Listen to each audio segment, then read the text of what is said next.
4 ಎಕರೆ 4 ಗುಂಟೆ ತಂದರು. ಅದು ಎಲ್ಲಿ ಹಿಡ್ಕೊಂಡು ಬಂದರು, ಏನು ಬಂದರು ಸರ್ ದೇವರಿಗೆ ಗೊತ್ತು. ಆದರೆ ನಾವು ಬಿಡೋದಿಲ್ಲ, ಯಾಕೆಂದ್ರೆ ನನ್ನ ಫೀಲ್ಡ್ ಆಪರೇಷನ್ಸ್ ರಿಸರ್ಚ್ ಆಮೇಲೆ 2002 ಹಾಕಿದ್ರು. ಅದನ್ನು ತೊಗೊಂಡು ಬರ್ತಾರೆ ಇದ್ರೊಳಗೆ.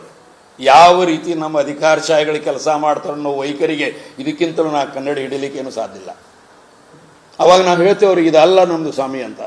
ಕೋರ್ಟಿಗೆಲ್ಲ ರೋಡ್ ಮಾಡಿ ಹೋಗಿ ಅದನ್ನು ತೊಗೊಂಡು ಬಂದಂಗೆ ಮಾಡಿ ಫೆನ್ಸ್ ಹಾಕಿ ಎಲ್ಲನೂ ಮಾಡ್ತಾರೆ. ಅದರೊಳಗೆ ದುರಂತ ಕಥೆ ಏನಿದೆ ಅಂದರೆ 4 ಎಕರೆ ಸ್ಮಶಾನ ಇದ್ದಿದ್ದನ್ನು ಸುದಕ್ಕೆ ಹೊಡ್ಕೊಂಡಿದ್ದೆ. ಹೈಕೋರ್ಟಿಗೆ ಹೋಗ್ಬೇಕಾಯ್ತು ಸಂಪತ್ತು PIL ಹಾಕಿದ ಮೇಲೆ ಅದರಿಂದ ಅದನ್ನು ಬಿಡಿಸ್ಯಾರ. ಇದು ಹಳ್ಳಿದು 2002 ಮಾದೇಗೌಡರು ಹಾಕಿದ್ದು ಮಾರ್ಚ್ 2011 ಅದು ನಮ್ಮ ಕೇಸು. ಲೋಕಾಯುಕ್ತರು ಅದನ್ನು ಹ್ಯಾಂಗೆ ಮಾಡಿದೆವು ಅನ್ನೋದನ್ನು ಹೇಳೋದಿಲ್ಲ. ನಿಮ್ಗೆ ಯಾರಿಗಾರು ವಿವರ ಬೇಕಾಗಿದ್ರೆ, ಏನಾದರೂ ನೀವು ಸಾಪ್ತಾಹಿಕ ಪುರವಣಿಗೆ ಏನಾದರೂ ಬೇಕಾಗಿದ್ರೆ ನಾನು ಹೇಳ್ತೀನಿ. ಅಲ್ಲಿ ಏನು ನಾವು ಮಾಡಿದೆವು ಅಂದರೆ, ಅಲ್ಲಿಯೇ ತಹಸೀಲ್ದಾರ್ ನಾವು ಹಾಲ್ ಮಾಡಬೇಕು ನಾವು ಹೇಳಿದ್ದೆ. ಆ ಪ್ರಕಾರ ಲೋಕಾಯುಕ್ತರೊಳಗೆ ಹಾಲ್ ಮಾಡಿದ ಮೇಲೆ 29/7 ಕುಂತ್ಬಿಟ್ರು.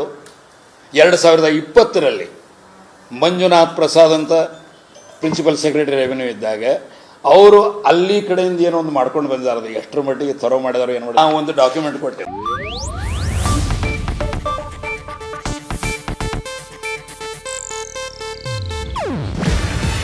ಇದು ಏಷ್ಯಾನೆಟ್ ನ್ಯೂಸ್ ನೆಟ್ವರ್ಕ್ ಪ್ರಸ್ತುತಿ.